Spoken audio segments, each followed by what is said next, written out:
Durr, it's nice having you on the line here with us this morning. Yes, it is. Thank you, Pat. So and Carole, we were talking a little bit before the break about was it the National Guard that rolled in? No, it was the U.S. Army. Huh. Wow. Which is one of the things I thought was most unusual. But apparently, everybody was stretched pretty thin in terms of, who had equipment, who was where, how could they get there and whatever. And again, this is about 3 or 4 days into this event, which let me go back to the beginning of this storm. Okay. And it really happened on the night of October 30th. And it was this freezing rain event first, and then it turned into a snowstorm. And during the night, you could hear the trees exploding. Now, here in New England, unlike salty Salt Lake City, we got a lot of trees. Right. And they're all up and around your houses, and there's woods and everything like that. I back up to a huge tract of wildlife protected land where I am, so it's all woods and stuff out behind me. And these trees just couldn't take it, and they, during the night, were literally exploding. And you would hear these booms and these pops and these crashes and explosions of these trees just falling and cracking, dropping to the ground with these thuds and stuff. Because they were so full of ice. They were full of ice and heavy, and there was wind. And in the morning, when we woke up and looked out the windows, you could not see the street. There were trees strewn so far afield that you could not see the streets. You were just looking through limbs and trunks and stuff crossed over one another. So the first thing I did was I said, we have to clear this driveway off. So out came the chainsaw, and I cut the trees that had fallen across the driveway out so that we could get to the street. Well, that was kind of fruitless because all the roads were closed by these fallen trees. But at least my driveway was open. And I had moved off all these trees and stuff off of the driveway. Then it became, well, how long is this going to last? And as we began, all of the people in the neighborhood, you talk about survivalist stuff, all of us began to come out and began to talk about, like, well, what's going on? What do you have? I have this, I have that, I have a generator, so on, so on, so on. And we all kind of gave a check with one another as to, like, what kind of supplies we might have and whatnot. And we kind of maneuvered our way down through the streets and stuff around all these trees and things. I mean, it truly was like devastation. It was almost as though a thermonuclear device had detonated overhead and just dropped all these trees down, cut the power lines, smashed into houses, through roofs, obliterated automobiles. It was just total devastation, which was, for us, just incredibly enlightening because we were all kind of this Leave It to Beaver town that we lived in, where everything was all wonderful. Everybody was all happy, and there was never anything bad happening and stuff. And all of a sudden, devastation. Right, right. And I think that's probably one of the key things that people need to think about, because you think you're sitting there all fat and sassy and stuff, and everything's all good. But you know what? It can go bad real fast. So why was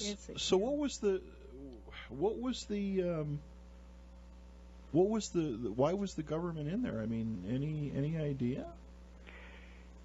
I don't think it had anything to do with concerns over looting or anything like that, because we're the immediate area around where I am is actually very residential and stuff. Right. I think it had more to do with who was available, but they wanted to deploy into the area, and this just happened to be an Army battalion that rolled in with these Humvees and some other large vehicles. I don't know what the heck they were. They were big. And I wind up with a Humvee parked in my driveway because my driveway was clear because I chopped out the trees. And out they all spilled. And they went up and down, kind of walked around surveying the situation and stuff.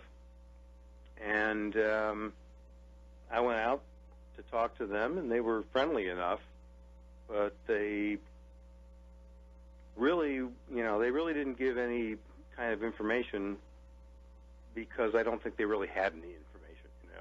They were just kind of told to deploy, and so they did. Yeah. And stuff. But the side of that's pretty enlightening. You wind up with some kind of an Army detachment, in your neighborhood, armed. What are you going to think? Yeah. Well, and that's kind of, like we were talking a little earlier when we first started. If you're in here in Salt Lake again, we have snowstorms and stuff like that, but nothing like the Midwest or the East Coast gets. Mm-hmm. Our biggest fear here, of course, is the earthquakes, and the liquefaction plots. A lot of places out on the west side of the valley, west of the expressway, a lot of the plots show liquefaction, where you're basically going to see, roads kind of disappear. It could be just as catastrophic can be. Houses torn apart, what have you. And like you said, you had the Army in your neighborhood. What is the true definition of martial law? A lot of people don't know what happens if you're out and about at night. Lack of communication is the other big thing too. You said the cell phone stayed up and running in your area. I think if the valley liquefied here, probably cell phones would be down, radio stations probably would be down. I know our transmitter's out on the west side. What do you do? What do you do when you have no direction? Hopefully we never see that, but if it happened, like so many people say, it'll never happen here, it'll never happen here. Well, when you're in the thick of it, now you're really in trouble. Well, it's kind of interesting because the cell phone staying up, to me, was kind of an interesting little, bit. Except for the fact that I know what the cell phone towers are in this area, and they were high enough, and there's enough elevation where they weren't affected by any falling trees or anything like that. But some kind of power had to have been generated to them to keep them going. And I kid you not, literally within the perhaps 25 or 35 miles over the 3, 4, 5-day period early on, that I would drive out and and literally have to drive under fallen trees and things and whatever to get out there and whatnot. There was no power. There were a few stores that were open and they were selling what goods they still had left, and you would venture out and scavenge. It was an incredibly weird kind of almost like apocalyptic movie scenario where you would go and try to, locate batteries or locate this or that or whatever, Thankfully, I didn't have to do too much scavenging because I already had enough stored away. And one of the things that I would, in a case like this, I would like to tell folks, okay, the first thing you want to do is day 2, take everything out of the freezer, cook it. Right. And at that point in time, the temperatures were so cold that we were able to, put what ice we had left with the cooked food and everything into containers and put them outside where they stayed frozen. So we could, consume those items over the first few days of this event. But you have to cook that stuff right away. How many days was the power down for? It was down for 13 days. Thankfully, we had water, but you couldn't trust the water. Yeah. So you could only use the water to bathe in, but you had to really be, kind of like, okay, it's okay. The water's like really cold. Jump in real fast, Right. Wee, kind of thing. Now, did you have natural gas still? No, the natural gas was actually cut off. Oh, okay. Now, I don't have natural gas to my house, but there is a natural gas line that runs through the street, and there are a few houses that are connected to it, but they were cut off too. Wow. So that's not even going to save you. Now, the folks that had LP gas in tanks behind their houses, they had access to that to use for power purposes, and well, not even power purposes.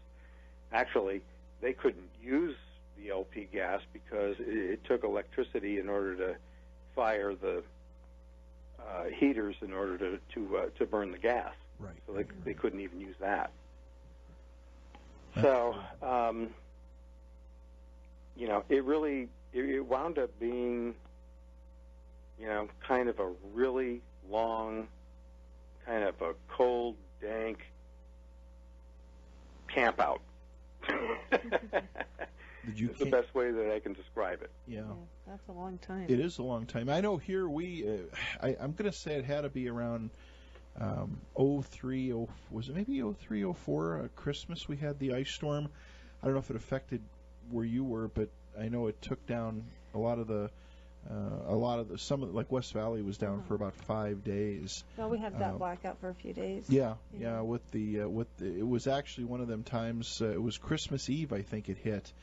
A real bad snowstorm hit out here, and it took everybody's power. A lot of the communities on the west side of the valley got whacked out for 4 or 5 days. Yeah. And when it's that cold. Yeah. Cold. Well, and keeping warm and that's the other too. That's the other thing. Like with anything, Duran, and even here, we always think about the earthquakes happening in the middle of summertime. What if it happens when it's 10 below zero? Yeah. Well, that throws a whole new that's kind of part of the curveball that we had here. I mean, this happened on October 30th, 31st, Halloween of that year, and generally the temperatures are pretty temperate. They're not that bad. But that year they dropped to freezing. And that's unusual. So here you are in a scenario where you're not used to these temperatures at this time of year. You're not prepared for them. And then, bada bing, you got these very low temperatures and stuff, and it got so cold at night that what we were doing was we would climb into the bed with, extra blankets and stuff and whatever on. You'd sleep comfortably, but in the morning, the temperature would be somewhere in the 34 or 35 degree range. So during the daytime, we would have to open the windows in the house to let whatever that outside ambient temperature air was in.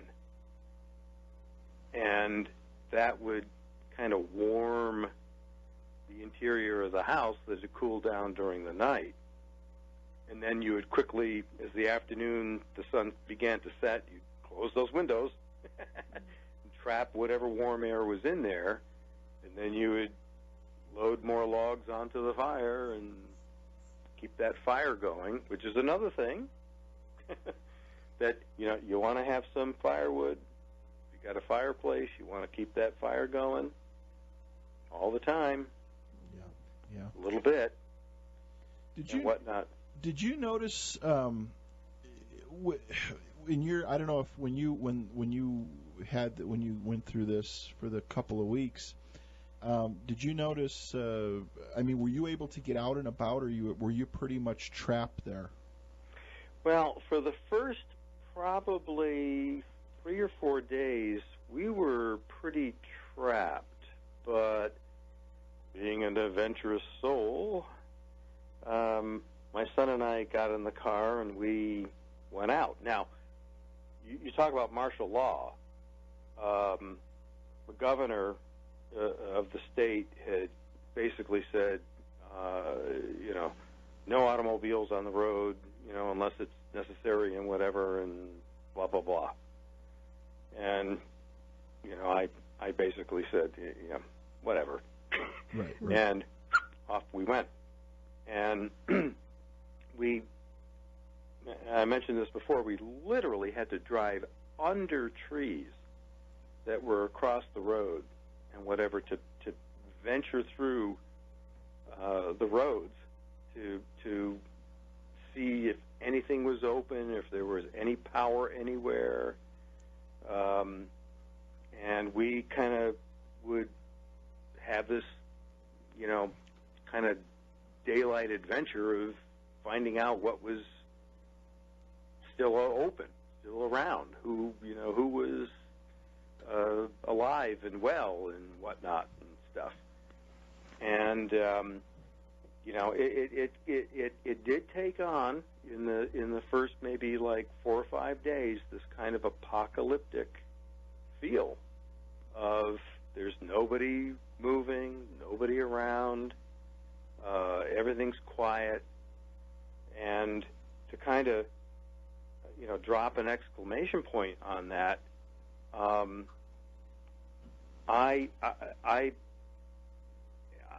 a big astronomy guy. I got my telescopes and stuff, and I like to look at the stars and everything like that and stuff. Well, this was the best time ever because there was no light, there was no sound. I could go out on my back deck and I could see more stars than I ever saw before because there was absolutely no ambient light. Everything was out for miles and miles and miles around. Even they finally set up some areas like the high schools and schools and whatever where people could go, and they had generators set up and whatever, and they generated no upward light, and so it was black and it was quiet and it was totally different than what it's like normally. And it's kind of a mind mess like that because you're out there and all of a sudden it's like you've been dumped into the wild. And it's black and quiet. But you're on your own property, in your own house. And you're waiting kind of for another foot to fall. Like, now what's going to happen? Mm-hmm. You know, how long is this going to last? Did you notice when you were out and about, did you notice that were people's attitudes okay and then starting to change a little bit? Very interesting question. I found everybody to be, well, not everybody, but the vast majority of people banded together. Mm-hmm. And it was unusual because, you know, in a lot of these apocalyptic type scenarios that we see in the movies and read about in the books and magazine articles and whatever, not everybody, you know, is helpful and whatnot. It was the opposite. Everybody was helpful. Yeah. And I thought that was kind of unusual for especially this area of the country, which has a tendency to be not very friendly. Right. Yes. Right. So you kind of figure that, like, you know, people are going to be very selfish and they're only going to be caring about themselves and whatnot. And I found that not to be true. Only in one or two cases did I find some selfish folks. Yeah, yeah. Yeah, it's because, you know, that's, I mean, I think for the most part, my take on it is, I think that if there's something cataclysmic that happens, I think that most people will band together. But I also do believe that you will see in time, if it looks like there's not, I mean, with your situation, I mean, let's be realistic. It was bad, but you know the snow's going to melt. You know that it's going to warm up, or it should warm up. You know that it's going to get cleaned up. But I think if you're in a real war zone, you know, I mean, again, like in an earthquake, I mean, again, we're talking a bad, you know, where houses are like a Katrina.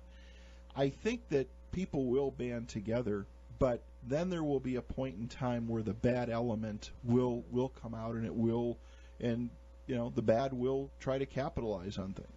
Yeah, in fact, you know, historically, I kind of looked to Eastern Europe during World War II, and when the, you know, Germans invaded the eastern regions, and what they did, and then when the turn happened, and the Soviet Union troops began to push the Germans back, you see that kind of apocalyptic thing happen. People were starving, there was no fuel, there was disease, and where they had helped themselves early on when the Germans had invaded, they turned around and did the other. Right. Because they had no fundamentals, and so they began to feed on one another. And of course, we weren't anywhere near anything like that. I mean, my word, I mean, we had Scrabble, and we had batteries, and you know, and flashlights and whatever, and we could play cards and stuff and whatnot. So we weren't, I mean, it wasn't like we were out of touch with one another or anything. Right. But, you know, there were, one of the strangest things was the fact that you could not get fuel. And that, I think, was probably the biggest problem that people dealt with, because no one expected this to happen.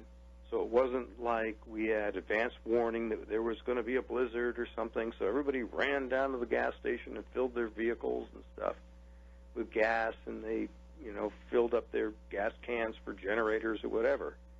And what happened was, boom, the storm hit, and oh my word, I only have a quarter of a tank of gas in the car. And guess what? You're not going to drive down to the gas station and fill it up tomorrow. Right. And that really kind of presented one of the biggest problems to people, is that they could not, A, get fuel, and B, they couldn't go anywhere. And one of the weirdest things was the fact that with all of the street lights out, you talk about being a programmed society. Oh, red light, green light, yellow light. Slow down, stop, go. Up. Take the lights away. Yeah. And here you are driving down, your local street, and you know this street really well, and whatever. And all of a sudden, it's like, there's no light. Right. Do I stop? Do I go? And so we all kind of went on this not said or vocalized law of, you get to an intersection, stop, look, if nothing's coming, proceed. And that's kind of an interesting thing, because we all did this on our own and came to the conclusion that if you are out driving and can drive on what roads are drivable, when you get to an intersection, you just don't go whooping through it. You stop. It's kind of an interesting thing. Mm-hmm. Yeah. Well, and I kind of think that, again, that's probably on a short term scale. People kind of keep themselves together. They keep themselves civilized. Yeah, it's, well, again, one of the things that I found interesting is that in this area of the country, now you have to remember, now you guys are out in salty Salt Lake City, and we're way out here east. We're very selfish. We're very self-absorbed, and you wouldn't think that in a disaster situation we would band together the way that we did. And we did. And I'm even to this day, I'm still very curious about that. Well, something that, and I don't know, I may be crossing the line here, but I've lived here for 20. Well, you're from Chicago. Right, I'm from Chicago. I've been here for 22 years. And I'm going to tell you something, and it may offend some people, some people listening.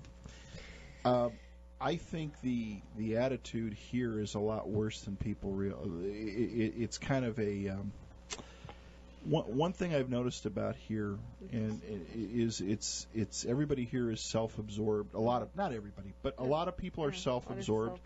A lot of selfish people. A lot of entitlement here. You owe it to me.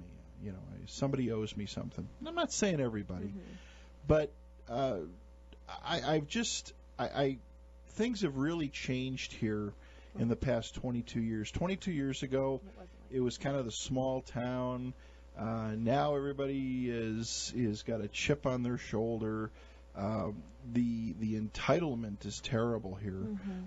This town in general, I think, is really it's really done a 180. It's not the Salt Lake City it used to be. People used to be very friendly here.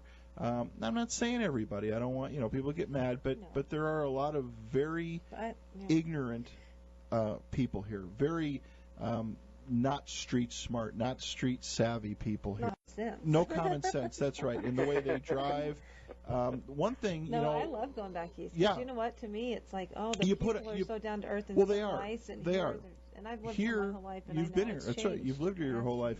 Back home, in Chicago, you put on your turn signal. You want to get into a lane. People let you. Most people will back off. Here, They flip you off. They flip you off and come right up so you can't get in. That happened twice tonight coming home from work. Yeah. You gotta be kidding me. No, it's really changed here. It really has.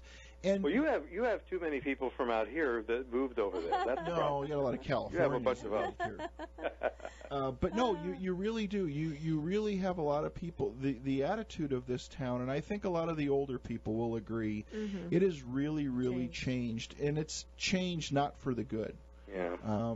That's why even here, I question it, and I've talked to some of the locals, and again, I'll be careful how I approach this one. It's about family and unity and all that other stuff. I do believe that there's a lot of people that think that way, but I also believe that a lot of people here, if things went really bad, it's going to be everybody for themselves. I really get that sense here. It's sad to say, but I really get that sense because I do notice that a lot of people tend to play nice with others, but I think when it comes down to the actual game and you're going to step up to the mound, things are really going to change. They really are. Well, let me just 10 cents worth. Yeah. Hey, I like your 10 cents.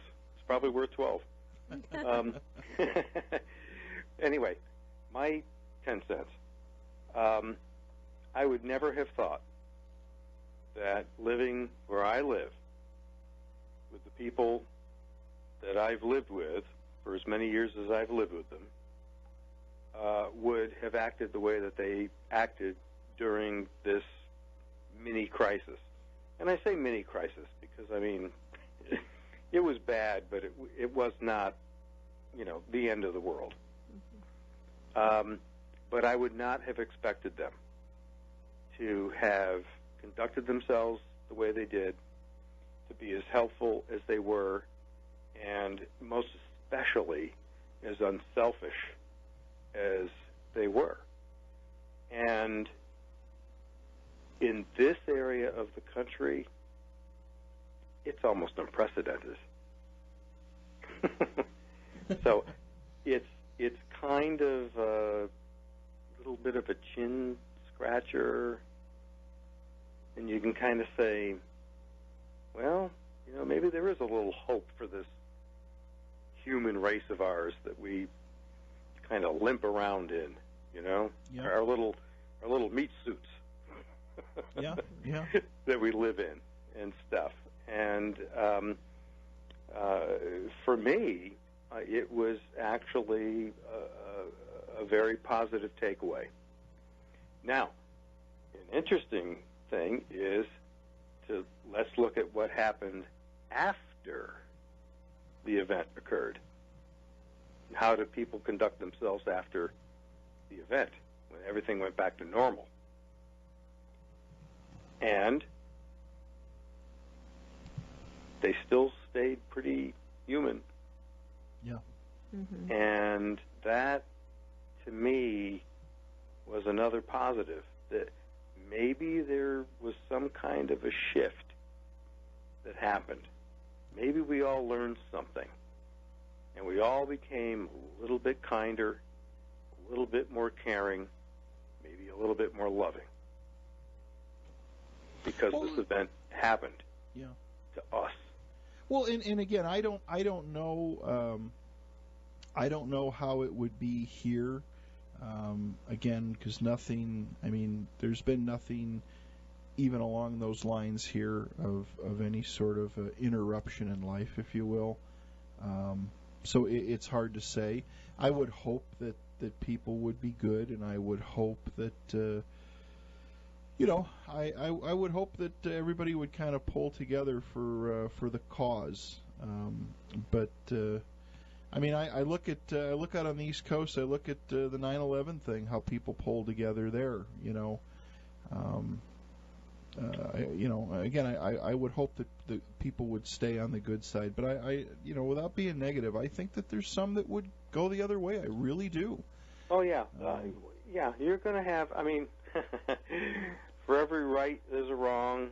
For every up there's a down. For every left there's a right. And if you've ever been down to Ground Zero and you stand there and you look at the new Trade Center building that's there, and you think about what was there. I was numerous times. I was in the old World Trade Center buildings that were there, and it's pretty darn sobering to think that these buildings were there. I did go up in them. I was there, and then this event occurred, and now you go there, and it's a very reverent place to be. Yeah. Mm-hmm. And you look at that area, and I'm going to tell you something. Here's a very interesting thing. Everybody who has never been there or seen it or whatever from around the world, who has seen the video footage of this horrible event and stuff, it's huge. It's enormous. You look at it with your eyes and you go, oh, Lord in heaven, this is just gigantic. When you go there, that footprint is very small. Right. And you look around and you go, wow, I thought this was a lot bigger than it looked on TV. Right. And that smallness gets into you, and you feel it, and you feel how close that is to you. And that footprint is so small, but so huge that you have to just dig in your mind on that. Yeah. You know what I thought was interesting? I really, it's kind of like the serial killer story. I have such an interest in 9/11, and I think a lot of people do. It is interesting. Of course, there was a great loss of life. It was a terrible thing that happened. Of course, there's a little conspiracy tied into it. But what I really found interesting is those Twin Towers. When they were there, so many New Yorkers hated them. Two ugly, things sticking up in the air, and yep. How could they have? And when they were gone, how everybody missed them so bad and wanted them back. Mm-hmm. I actually, what's his name, the multi-billionaire Trump? I mean, he was, his whole thing. He was really pushing. Hey, let's just build them. Yeah, he wanted to put them right back. Put them right back there. Exactly the same configuration, same right. footprint, right. Everything. Build them right back up. After that event happened, my brother-in-law has a company that does seismology, geographical mapping and stuff. And his company was hired to map out what was going on underneath. There are these huge caissons that were underneath the two buildings, and they didn't know how much damage had been done to the actual foundation units and how much water infiltration had come in from the Hudson and stuff in there. So his company went in and they mapped all this stuff out. And his group also, interestingly enough, mapped the Sphinx. But that's another conversation. We'll talk about that at another time. And so they mapped out to find out what damage had been done to what they called the caissons that were underneath the tower buildings and stuff. And they found that that they were intact, and there was nothing broken. There had been a certain amount of water infiltration and stuff, which is normal for that lower Manhattan area and whatnot. But no damage had been done by the falling of the towers. But proximity with a lot of the engineers who were involved with the aftermath, there were a lot of questions. There were a lot of very poignant questions asked about, how can jet fuel and collision at that height cause such a catastrophe. So, I don't want to go there in terms of conspiracies, but I can tell you that there are a lot of questions as to, how just jet fuel and aircraft collide. The buildings were designed to absorb an aircraft collision. Mm-hmm. So I'm going to just leave that. Well, you're not the only one that. Well, I don't know if you ever heard. We actually had the. His name escapes my mind right now. The from 9/11 Architects on the show. Mm-hmm. Oh yes, yeah, I've heard those guys. And the one that the one that gets me.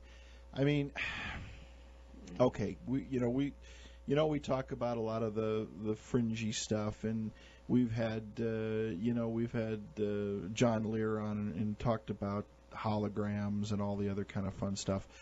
I think at the end of the day, I believe that those Twin Towers were hit by airplanes. Is there more to it? Possibly.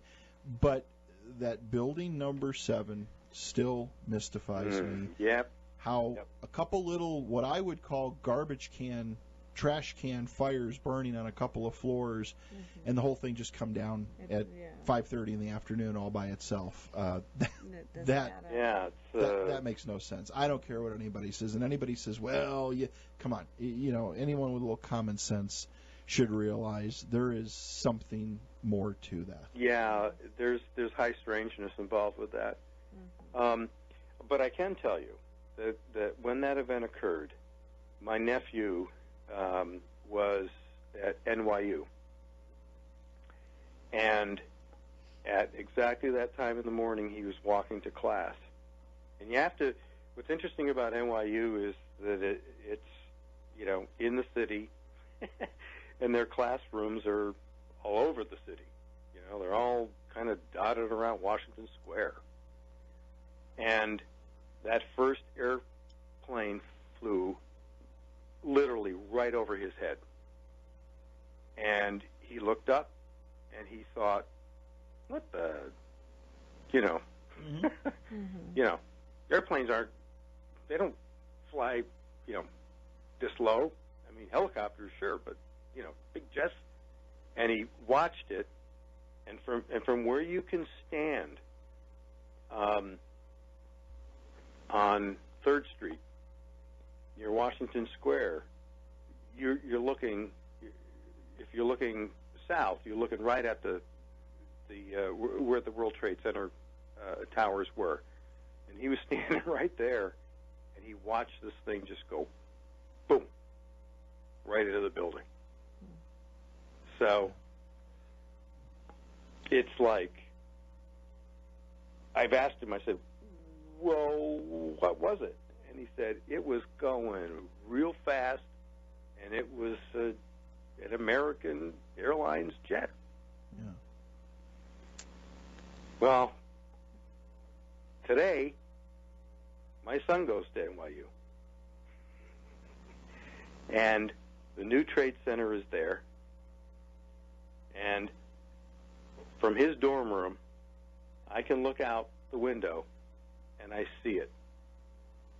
And when I look at that new building, I say, you filthy bums, you didn't get the job done. Mm-hmm. Yeah. Yeah. Well, I hope that we never see that type of thing happen again.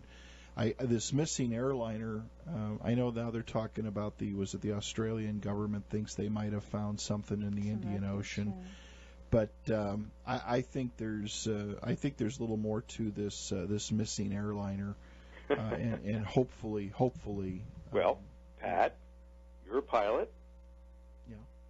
Yeah, I'm a pilot. So, what do you think? one of the theories that I've read is that airliner changed direction to shadow another airliner that was headed up towards Kazakhstan, and it shut its transponders down, and it basically flew, either slightly above or below, close enough to the other aircraft where it appeared that it was only one aircraft that was sending out transponder signals. And if it's true, what a great book. Yeah. It's a movie, right. If the other scenario is, as a pilot, when you log a flight, you always want to have a secondary and a third airport to land at if you have something along your way line that you want to land at in case something happens. And this pilot may have had, I think it's Lampur or something. There's an island down there that's got about a 13,000-foot runway that he's probably familiar with, that if they had something wrong, that he may have headed down towards that airport because he didn't have to climb the mountains to get back from where he came. And so if they had an onboard fire or whatever, he could have stayed at a lower altitude and made a very straight-in approach to this runway. And at his age, an older guy like me, that's probably what I would have done. So it may have been something more like that, whether obviously they didn't make it, but that's probably the direction that they were headed in. Yeah. Well, it'll be interesting to see what comes out of all this stuff. It'll be interesting to see what the debris, what they find. I kind of believe myself that it's sitting on the ground somewhere intact. You know what? I really hope it's sitting on the ground intact, and I'm really hoping that all those passengers on board are intact. Right. I hope so too. Yeah. And I would prefer this to be an act of terrorism.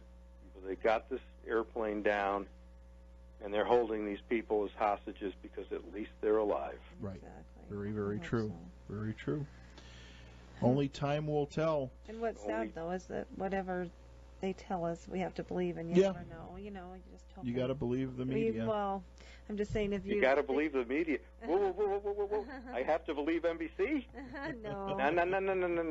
No, it's just kind of, if we don't ever find out, we just have to go from their word. It's kind of scary because I don't trust the government anymore. So. No, you can't trust the government. No. You can't trust the media either. No, I know. We can only trust one another. That's true. That's true.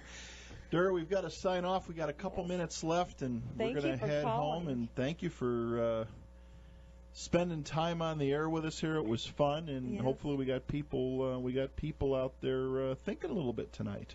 Well, I hope so, and I thank everybody who's out there listening for having me and for putting up with me for as long as you've put up with me.